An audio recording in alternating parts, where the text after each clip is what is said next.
Reflexión del Evangelio. Gloria a ti, Señor Jesús. El Evangelio de Juan en este día es un evangelio muy bello y muy rico para la reflexión. Que Jesús diga, yo soy el pan de vida, es un elemento que nos invita a nosotros para la reflexión. A lo largo de todo el texto sagrado hay diferentes expresiones similares a estas, en las cuales Jesús se proclama como el camino, la resurrección y la vida, y en este caso decir que Él es el pan de vida. El texto anterior al que hemos escuchado en este día nos recuerda la relación de Jesús con la humanidad. El milagro de la multiplicación de los panes es el relato que precede al texto que hemos escuchado hoy.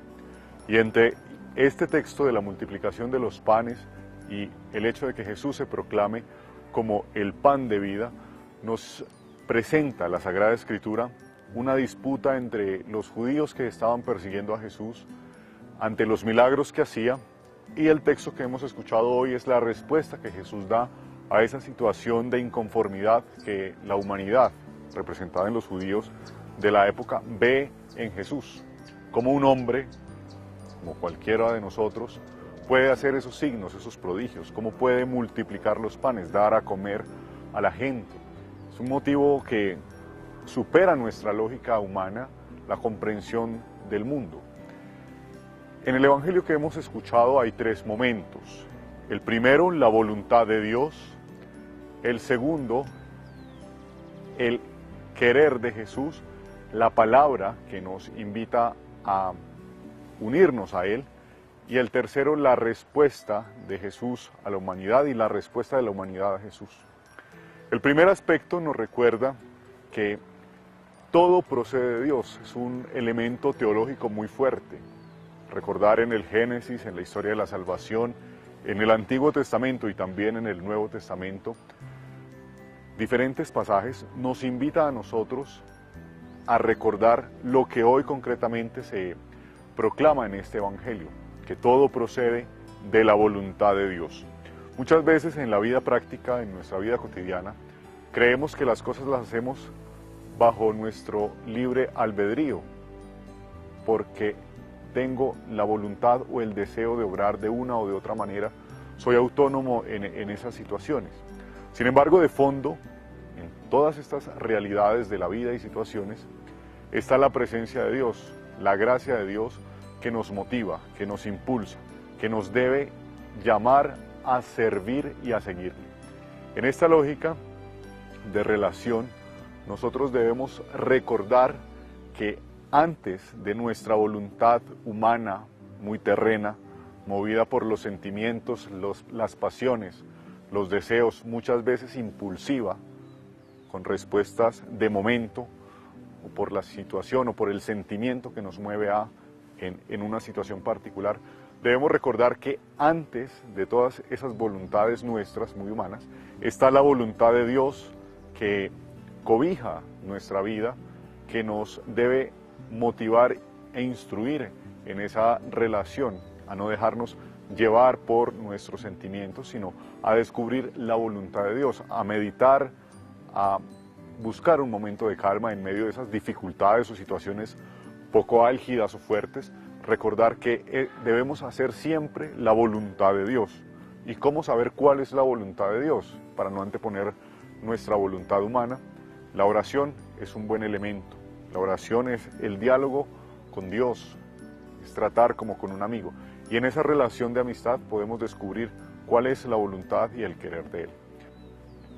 Como segundo aspecto, el texto sagrado nos recuerda que la voluntad de Dios, de la cual estábamos hablando ahorita, procede también de la escucha de la palabra y de poner en práctica ese mensaje, lo que Jesús ha dicho. La buena nueva, el Evangelio, es el mensaje de Jesús. Gracias a esa palabra, a ese mensaje, nosotros tenemos una serie de elementos que nos ayudan a guiar nuestro camino. Recordando el pasaje del Antiguo Testamento, en el Génesis, se dice que Dios dijo y creó. La creación del mundo está dada gracias a la palabra de Dios. En el Evangelio de Juan, al inicio se recuerda que en el principio estaba la palabra. Y como elemento muy importante de reflexión en ese segundo momento es la palabra. La palabra que crea, la palabra que transforma. Esa palabra que hemos escuchado debe motivar y transformar nuestra vida y nuestro corazón para descubrir las acciones conforme a la voluntad de Dios. Como tercer y último aspecto de esta reflexión entre la respuesta de Dios y el hombre está el deseo y la voluntad del ser humano por creer eso que Dios ha hecho, lo que Dios ha dicho, y descubrir que la voluntad de Dios tiene un gran sentido para la vida de cada uno de nosotros.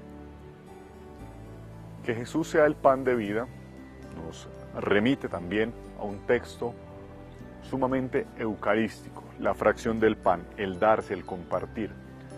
La Eucaristía es una acción de gracias, en tanto que nosotros descubrimos la acción de Dios en nuestras vidas y vamos a darle gracias por ese obrar. Y en medio de esa acción de gracias vamos a pedir, vamos a interceder por alguien.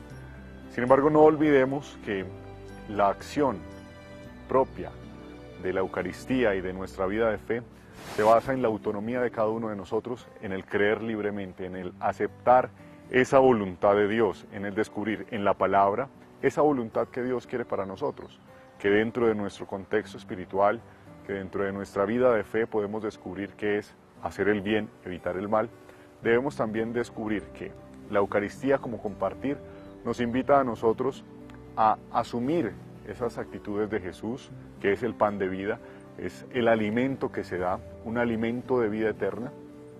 Preguntarnos nosotros también en nuestros contextos y en nuestras realidades, cómo nosotros podemos hacer, cómo podemos dar de eso que hemos recibido, cuáles pueden ser esos pasos a seguir para que en nuestra vida se lleve a cabo la voluntad de Dios, para mostrar a los demás que existe un Cristo y que existe un Dios vivo, un Dios alegre, que nos llama a todos nosotros a ser una familia que comparte, que da, una familia que deja de lado el egoísmo o el individualismo de pensar solo para sí, y podamos en este tiempo pascual recordar a ese Jesús que padeció, murió y resucitó, que nuestra fe y nuestra vida espiritual se fundamenta en un Dios vivo, en ese pan bajado del cielo que nos da alimento y un alimento de vida eterna.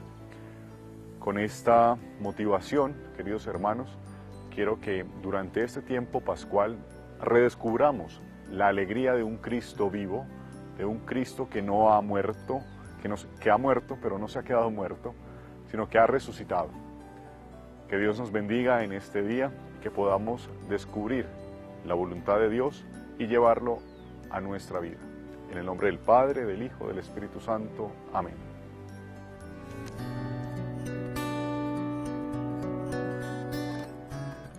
Reflexión del Evangelio.